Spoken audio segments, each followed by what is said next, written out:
ઘણીવાર જો અવસ્થા કોને કહેવાય? અવસ્થા એને કહેવાય કે બધા ઘરમાં જાગતા પ્રશ્નોના ઉકેલ તમારી પાસે હોય, છતાંય ઘરમાં તમને કોઈ પૂછવા ના આવતું હોય તો સમજી લેવું કે હવે ઉંમર થઈ ગઈ. પણ વધારાના બનીને નહીં રહેવું. રિટાયર્ડ થવાની પણ બહુ ઉતાવળ નહીં કરવી. ઘણી લોકો કહે રિટાયર્ડ થઈ જવું, રિટાયર્ડ થઈ જવું. તો શા માટે? પ્રયાસ કરી રહ્યા છો, પુરુષાર્થ કરી રહ્યા છો તો કરો. પામવાની ઈચ્છા જો ખતમ થઈ નથી તો પામવાના પ્રયાસો પણ બંધ ન કરશો. મને તો પૂછવા આવે તો એમ કહું કે 1 વર્ષ સુધી એ રીતે જોબ કરો કે જે કમાવો એ સત્કાર્યમાં આપશો. મેળવવાની ઈચ્છા પહેલા ખતમ કરો, પછી રિટાયર્ડ ભલે થાવ. પણ પામવાની ઈચ્છા મનમાં છે અને જો કર્મ છોડી દેશો તો વધારે ટેન્શનમાં આવી જશો. જ્યાં સુધી શરીર ચાલે છે પ્રયાસ કરો. જો તમારું મન સંપૂર્ણ અનાસક્ત બની ભક્તિમાં લગાવવું છે, તમારી ઈચ્છા એ છે કે મારે પ્રભુની ભજન અને ભક્તિ કરવી, તો બરાબર છે. પણ કોઈ સારો સંકલ્પ છે નહીં અને હાથમાં આવેલા પ્રયાસો અને પુરુષાર્થોને મૂકવાની ઈચ્છા કરો છો તો વધારે ઉદ્વેગમાં આવશો. જો ઘણાની અંદર કમાવાની ત્રેવડ નથી હોતી, તમારી અંદર ભગવાને આપી છે, તો હવે નક્કી કરો કે હવે રિટાયર્ડ થવું છે, પણ કઈ રીતે? જે કમાઈશ એ બધું સત્કાર્યમાં આપીશ. સૌથી પહેલા ફળનો ત્યાગ કરો, પછી કર્મના ત્યાગનો વિચાર કરો. કર્મ છોડતા પહેલા ફળ છોડવાની શરૂઆત કરો. ફળ છોડવાની શરૂઆતથી કર્મ છોડવાનો પ્રયાસ કરો. સૌથી પહેલા આ જે કાંઈ પણ મેળવીશ મારા માટે નહીં ભોગવું. 1 વર્ષ એની પ્રેક્ટિસ કરો અને પછી ધીમે ધીમે કર્મ છોડવાનો પ્રયાસ. પણ કર્મ પણ સકામ કર્મો છોડવા છે, નિષ્કામ કર્મો તો કરતા જ રહેવાના.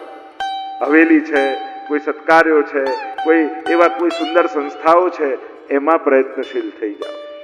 પણ તમારો સમય બગાડો નહીં. તમારી પાસે હવે જોબમાંથી રિટાયર્ડ થયા છો, તમને એમ થાય કે હવે મારી પાસે સમય છે, યોગ્ય સંસ્થાઓના જવાબદારીઓ લઈ લો અને ત્યાં પ્રયાસ કરી પોતાના જીવનને સફળ કરો. અહીંયા જ્યારે સુંદર ઉપદેશ આપ્યો છે આત્મદેવે, ગૌકર્ણજી આત્મદેવને ત્યાગ કર્યો સંસારનો, વનમાં જઈને મુક્તિ પામ્યા છે. હવે તો ધુંધકારીને કોઈ રોકનારું રહ્યું નહીં. 5 ગણિકાઓને લઈ આવ્યો, વિષયો ભોગવા લાગ્યો. ગણિકાઓએ ધુંધકારીને માર્યો, પ્રેત બન્યો. ગઈકાલે જે કથા જોઈ ત્યાં ગૌકર્ણજી પાસે આવીને વિનંતી કરી છે, મને પ્રેત યોનિમાંથી મુક્ત કરો. જો આપણે ત્યાં શાસ્ત્રોમાં અન્ય ધર્મો કરતા હિન્દુ ધર્મ ક્યાં જુદો પડે છે? સૌથી પહેલું આપણે ત્યાં પુનર્જન્મની ફિલોસોફી છે. અન્ય ધર્મોમાં પુનર્જન્મની ફિલોસોફી નથી હોતી. ત્યાં એટલે જ અગ્નિ સંસ્કાર નથી થતા, એને દાટવામાં આવે. કારણ કે જ્યારે જજમેન્ટનો ડે આવશે, જ્યારે એ ફેસલાનો દિવસ આવશે, ત્યારે બધા કબ્રમાંથી બહાર આવશે અને પછી ત્યાં નિર્ધાર થશે કે કોને હેલ બનશે, કોને હેવન મળશે. ત્યાં એવી ફિલોસોફી. આપણે ત્યાં પુનર્જન્મની છે કે જે કર્મ કરીને આવો છો એનું ભાગ્ય લખાવીને લાવો છો, એ પ્રમાણે કર્મ કરો છો અને કર્મ દ્વારા જ કર્મની ગાંઠો તમારે ખોલવાની. આખી જે કર્મનો સિદ્ધાંત આપણે ત્યાં છે. અહીંયા હિન્દુ ધર્મમાં 16 સંસ્કારો છે. અનેક પ્રકારની આપણી જે સનાતન સંસ્કૃતિની વિશેષતાઓ છે, એ વિશેષતાઓને આપણે જાળવવાની છે. આપણા ઘરમાં શું હિન્દુ ધર્મ જીવાય છે? અને એના માટે આપણી સવાર, આપણી બપોર, આપણી સાંજ, આપણું ભોજન, આપણું પહેરવેશ, આપણા રીતિ રિવાજો શું હિન્દુ પ્રમાણે એના છે? આપણે એમ કહીએ કે અમે સનાતન હિન્દુ, તો એ હિન્દુ તરીકેનું આપણું જીવન ખરું? અન્ય ધર્મોમાં તમે જોઈ આવો, કોઈ મુસ્લિમ ધર્મ પાળતો હશે તો એનો પહેરવેશ, એનો વેશ, એના ભોજન, એના રીતિ રિવાજો, એની પ્રાર્થનાની પદ્ધતિ, તમને એમ લાગશે કે આ ધર્મ પાળે.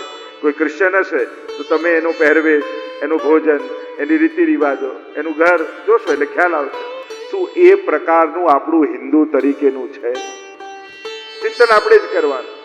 આ અમે કહીએ સ્કૂલો બાંધો, પાઠશાળામાં મોકલો, હવેલીમાં બાળકોને મોકલો. શા માટે? શું તમે ઈચ્છો છો કે તમારું બાળક તમારી ભાષા બોલતો થાય? શું તમે ઈચ્છો છો કે તમારું બાળક તમારા ભગવાન અને તમારા ધર્મને પાળતો થાય?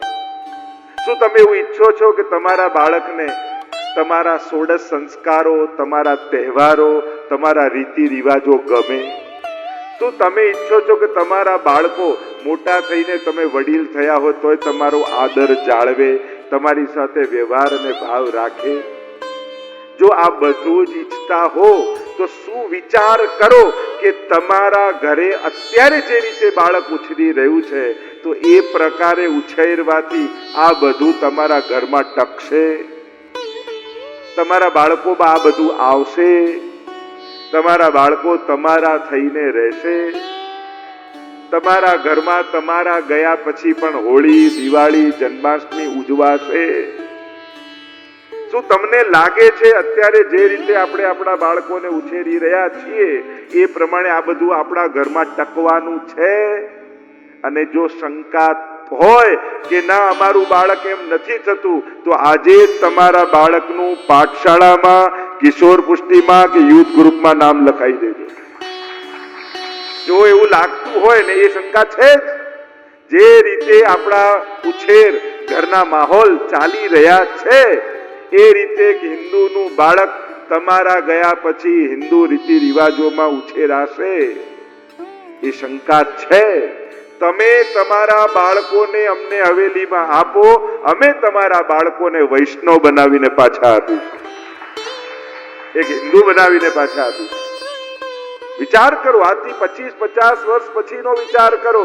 જે દિવ્ય ને એક ભવ્ય પરંપરાને લઈને તમે તમારા પૂર્વજોને વાગોળો છો એ આવતી પેઢીમાં જશે કે નહીં? એક બહુ મોટો પ્રશ્નાર્થ છે.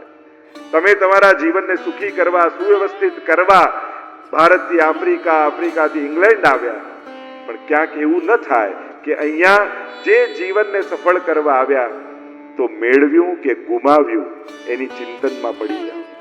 અને એટલા માટે બહુ જ જરૂરી છે આવતી પેઢી એ રીતે ઉછેરાય કે મોટો થઈને એક સારો હિન્દુ બાળક બને, એક હિન્દુ યુવાન બને, એક હિન્દુ પરિવાર બને. એના માટેના પ્રયાસો આપણે બધાએ જ કરવા પડશે. નાના હોય ત્યારે આપણને બહુ ગમે, જો ને કેવું ફડફડાટ ઇંગ્લિશ બોલે છે, જો ને આ કેવું આમ કરે છે, જો ને આમ કેવું, પણ ખબર નથી કે એ જે રીતે જઈ રહ્યો છે એ આપણું મૂકી રહ્યો છે. એમાં રાજી થવા જેવું નથી. એને ગુજરાતી નથી આવડતું એમાં હસી કાઢવા જેવું નથી. ક્યાંક આપણા પર લોકો ન હસી જાય કે આવી સુંદર પરંપરાના બાળકને આઈ નથી આવડતું. એટલે ચિંતન કરવું જોઈએ, વિચાર કરવો જોઈએ કે આપણો સમાજ આખો કઈ દિશામાં જઈ રહ્યો છે. અત્યારે નહીં ખબર પડે, 25 વર્ષ પછી ખબર પડશે કે આ સમાજમાં બધા હિન્દુઓ સમાપ્ત થઈ ગયા કે હજી આપણા પરિવારમાં હિન્દુ રીતિ રિવાજો ઉજવાય છે. તમારા તહેવારોમાં બાળકો સહભાગી બને છે કે નહીં? જન્માષ્ટમી હવેલીએ પગે લાગવા આવે છે કે નહીં? હોળીએ તમારા બાળકો ત્યાં દંડવત કરવા યા હોળીની પ્રદક્ષિણા કરવા જાય છે કે નહીં? આ બધા ધર્મસ્થાનો શેના માટે બનાવવાના પ્રયાસ કરી રહ્યા છે? આટલા બધા લોકો શેની મહેનત કરી રહ્યા છે? આ બધા પોતપોતાના ઘર, પોતાના સુખ, પોતાના કામોને છોડી આ હવેલીમાં કેમ દોડે છે? કે તમારા બધાના ઘરમાં હિન્દુ ધર્મની જ્યોત પ્રગટતી રહે, એના માટેના બધા પ્રયાસો થઈ રહ્યા. અને હમણાં ખબર નથી પડતી, સમય જતો જાય છે, ક્યાં બાળક મોટા થઈ જાય ને પછી આપણું સાંભળવાનું બંધ કરી દે. અને એટલા માટે કહું, જ્યાં સુધી સાંભળતા હોય ત્યાં સુધી તો કહો, પછી તો એમે સાંભળવાના નથી. એટલે હઠાગ્ર પૂર્વક પણ આપણા ઘરમાં રીતિ રિવાજો પડાવવા જોઈએ. અને તમે પાળશો તો ઘરમાં જીવશે. અને એના માટે સજાગતા થવી બહુ જરૂરી છે. તો જે ચર્ચા આપણે કરી રહ્યા છે, ગૌકર્ણજી ગયા છે સૂર્યોદય સમયે અને સૂર્યનારાયણને પૂછ્યું કે 100 ગયા શ્રાદ્ધથી પણ જેનો ઉદ્ધાર ન થાય એના ઉદ્ધારનો માર્ગ શું, ઉપાય શું? સૂર્યનારાયણે કહ્યું, તમે ભાગવતની કથા કરો. આ ભાગવતની કથાનો એવો પ્રભાવ છે, ગમે તેવો પાપી જીવ કેમ ન હોય, ભાગવતના શ્રવણ માત્રથી એનો ઉદ્ધાર થઈ જાય છે. કેટલાય વર્ષોનું અંધારું કોઈ ઓરડામાં હોય, 100 વર્ષથી દરવાજો બંધ હોય, અંધારું હોય, તો એ અંધારાને દૂર કરવા માટે કેટલા વર્ષો લાગે? અરે વર્ષો શું, એક દિવાસળી પ્રગટાવો અને હજારો વર્ષનું અંધારું એક ક્ષણમાં દૂર થઈ જાય. એમ ગમે તેટલા પાપો સંચિત થયા હોય પણ દૂર કરવા માટે એક ભાગવતનો દીપક પ્રગટાવો એટલે જન્મ જન્માંતરના અંધકારને દૂર કરી દે. એવી ભાગવતનો પ્રભાવ છે, એવી શક્તિ ભાગવતની છે. અને અહીંયા આજ્ઞા કરી છે, ગોકર્ણજી પોતે ભાગવત કથા કરવાના છે, સમસ્ત નગરવાસીઓને બોલાવ્યા છે, આખો કથા પંડાલ ભરાઈ ગયો છે. એટલામાં પ્રેત વાયુ રૂપે હોય આવ્યો. ધુંધકારી ક્યાં બેસું, ચારે બાજુ જોયું તો આખો કથા પંડાલ ભરાયેલો છે. એક 7 ગાંઠનો વાસ પડ્યો હતો અને એમાં જઈને પ્રવેશ કરી ગયો. વાસનાઓ તો વાસ છે આપણા બધાની ભીતર, આ 7 ગાંઠનો વાસ. કામ, ક્રોધ, લોભ, મત્સર, મોહ, આ બધી વાસનાઓ ગાંઠો જ છે. અને ભાગવત આ એક ગાંઠોને ખોલે છે, ગ્રંથિઓને ખોલે છે. એવો આ ગ્રંથ છે. 7 દિવસ પૂરા થયા, વાસ ફાટ્યો. પાર્ષદો આવ્યા ભગવાનના વિમાન લઈને. ધુંધકારીનો ઉદ્ધાર થયો. જ્યાં ધુંધકારી વિમાનમાં બેસવા જાય ત્યાં ગોકર્ણજી કહે, ઉભા રહો, ઉભા રહો. કથા તો બધાએ સાંભળી છે, પછી વિમાન ખાલી ધુંધકારી માટે કેમ? ત્યારે પાર્ષદોએ કહ્યું, શ્રવણસ્ય વિભેદેન ફલભેદો અત્ર સંસ્થિતઃ. શ્રવણના ભેદથી ફલભેદ થયો. કથા તો બધાએ સાંભળી છે, પણ જે રીતે કથા ધુંધકારીએ સાંભળી છે એ રીતે કોઈએ નથી સાંભળી. એણે શ્રવણ કર્યું છે, મનન કર્યું છે અને નિધિધ્યાસન કર્યું. શ્રવણના અંગ છે, સાંભળો પછી એનું મનન કરો.